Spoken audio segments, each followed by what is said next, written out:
Hey guys, today I'm going to tell you how to install and use custom fonts in your iPhone or iPad.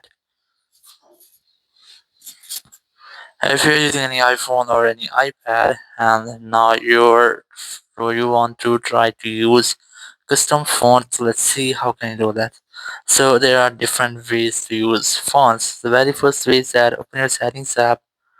I recommend you have to make a software update to prevent issues. So go for general, go for software update and try to update your software. After updating, go back from here.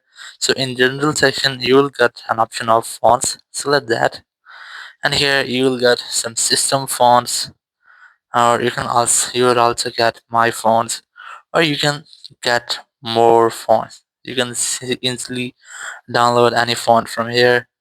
So you can easily install it on your phone that you can use them. Or to the second way, go back, go for accessibility section.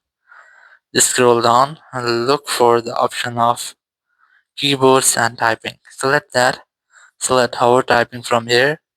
Enable this toggle to hover typing and then select font. And now you just have to select any font which you want to set. For example, I'm going to select this one. Once you have selected, go back from here. Now try to send message to anyone. For example, I'm going to send a message in my messages app here.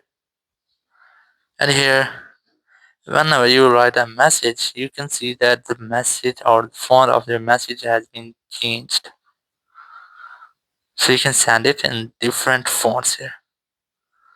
So after that, there's the third way to use third-party applications.